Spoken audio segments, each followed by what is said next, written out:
Good morning, everybody. Welcome back. My name is Chris, and today we have morning chores to do. So I thought I would bring you along. And stepping out here, we already have a problem. So looks like we were visited by something last night. When I went to bed, that fence was definitely not down. And it did rain last night, but it's been raining for 2 straight days, and the fence never came down. So I know the rain didn't take it down. And we also have some nice poop. Let's check on the chickens, make sure that they didn't actually get in. Without doing a full count of the chickens, everything looks okay in here. So that's good. They didn't get anybody. How are you, goaty girls? You guys all right? Was it an eventful night around here? Usually she gets up to greet me, so I'm gonna make sure she's all right. Hey, you good? Oh, yeah, she looks okay. Hi. Looks like everybody survived. Count chickens just to make sure. So it looks like that's what was targeted last night. So first off with the chickens, what I'm going to do is fill their feeders. I have 2 feeders because right now I have 27 birds. 1 feeder is just not enough for all those birds.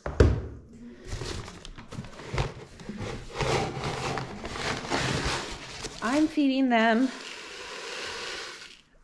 a Modesto brand feed. It's an organic feed that I get from Azure Standard. It's not my favorite feed, but the birds seem to be doing well on it. It's not my favorite because you can see these little pellets. Maybe you can see that one better.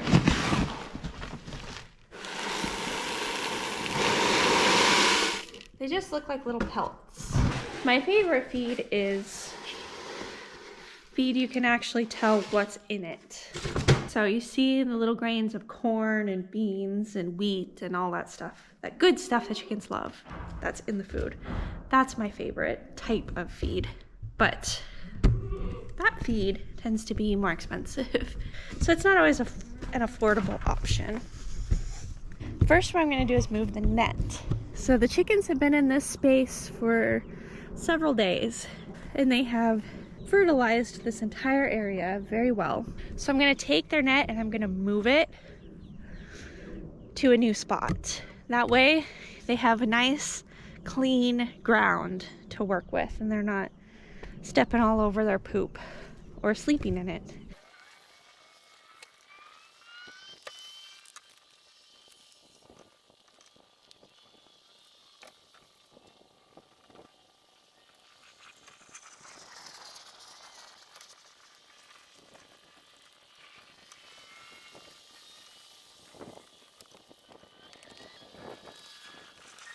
Now the chickens have a whole new area. It's nice and clean, so they can poop all over it. Meat birds pretty much just poop and eat. Now it's time to give them their food.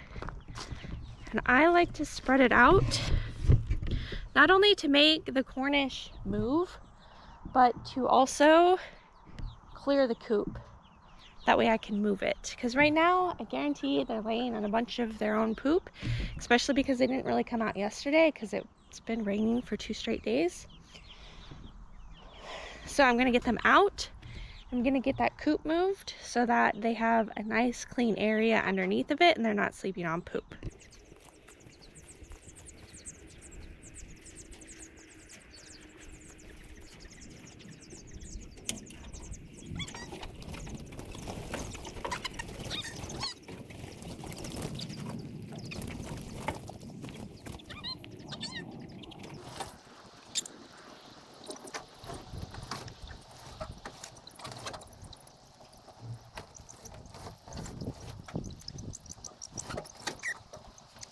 Normally moving that coop is a whole lot easier. So it's big, it's 8 by 8, but it's not actually that heavy. But when it's been raining for 2 days straight, that wood soaks up so much water and makes it a whole lot heavier. I have wheels for it, I just haven't gotten them on. When I made it, I was focused on getting just the body of it built and secure, just so I could get the chickens out of the brooder, especially the Cornish. They had outgrown the brooder and really needed to get out of it. So my last chore for the chickens is just water. And they haven't quite drank all of the water that's in here, probably because it's been raining and I'm sure the rain has filled it. But I like to give them fresh water every day, regardless.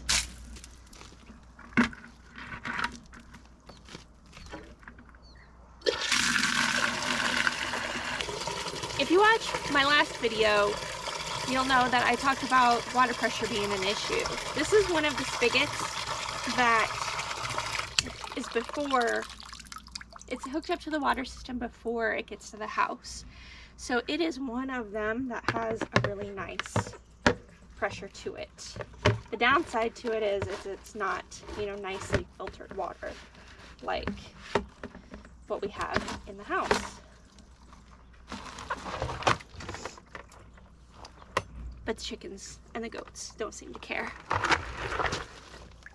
I'm gonna put the water to the side where it will be in the shade. Looks like the sun's gonna come out today. We haven't seen that. Looks like it's gonna be a really nice day. Should be good for these guys. I'm sure they were kind of getting stir crazy, so they've spent the last 2 days huddled in their coop with all the rain. All right, chicken's done. Now the goats, all I need to do for the goats is refill their water. I gave them hay last night, so they're good to go there. Later on today, we'll take a trip out to the pasture, but I can't do that now. Excuse me, Juno. Her favorite way to greet you is by standing on the gate. Occasionally it's Luna, but most of the time it's Juno. Excuse me, girl.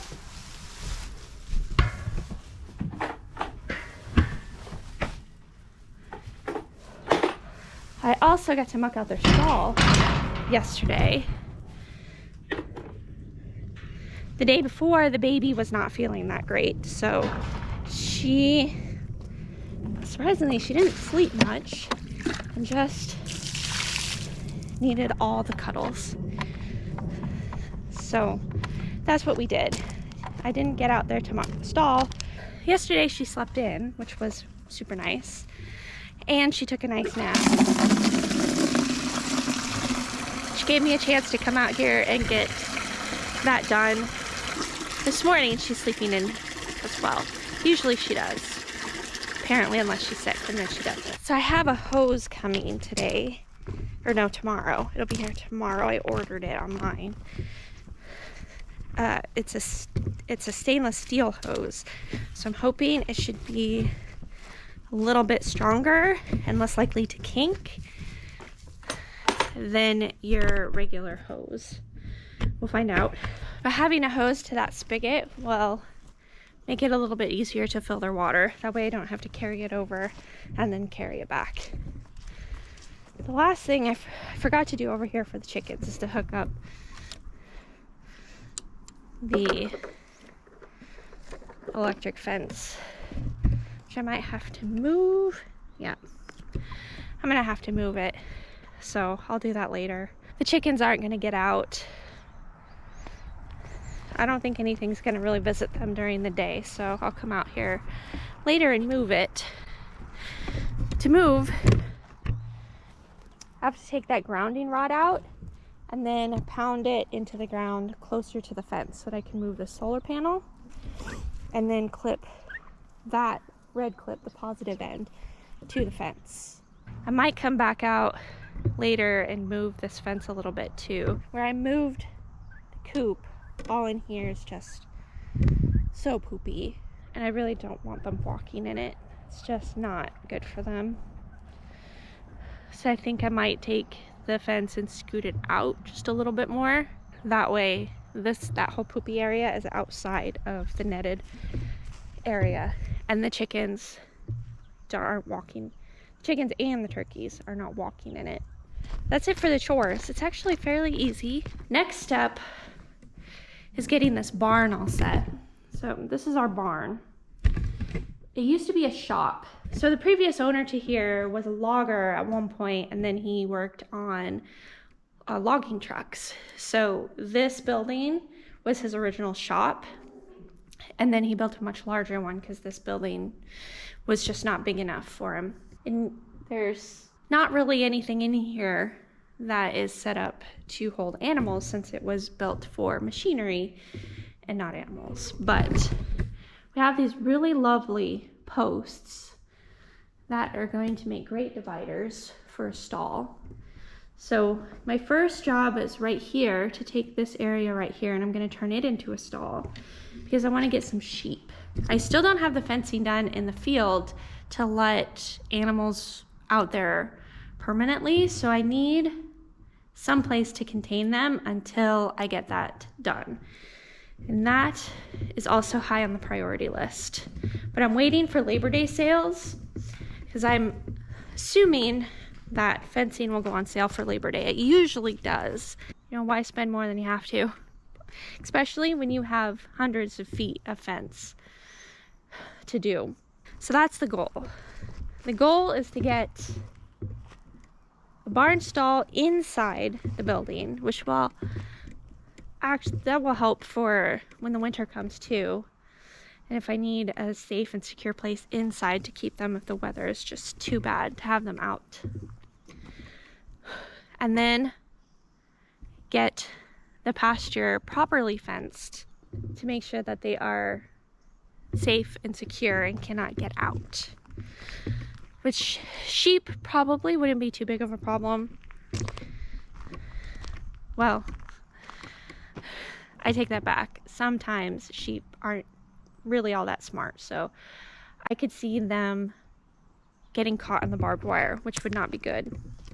Goats are just escape artists, and they've already found a couple places where they can kind of squeeze through, and so I've patched it with some mesh fencing that I have already, but I don't have enough of that to go around the entire perimeter, so I need more. And I'm probably going to get a woven wire instead, just because it's stronger.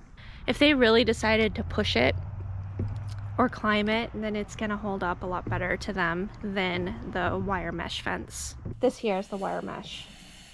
I'm actually gonna use this in the back of the house where the dogs go out, because one of my dogs is also an escape artist, and there's lattice that creates the fence right now, but it's very old, and she has found out that she can just punch a hole right through it and then run off. I've caught her digging in the neighbor's yard. I caught her running down the street the other way, just checking things out and seeing what mischief she can cause. And I really don't want her running the streets. That's my next step for containment for the dogs before we can get the full perimeter fence up, which we are working on. So I think that's it for now. Chores are done. Time to go check and see if the baby's woken up yet. And then we can get on with our day, which is looking to be quite a beautiful one here in the Pacific Northwest. I'm hoping the mountains come out. They're so pretty. Right now they're in the clouds. Well, I thank you so much for joining me for chores this morning. If you liked the video, make sure you hit the like button. If you haven't already, hit the subscribe button, and if you hit the bell next to it, you'll get notifications when I upload my next video. So I thank you again for joining me today, and I hope to see you next time.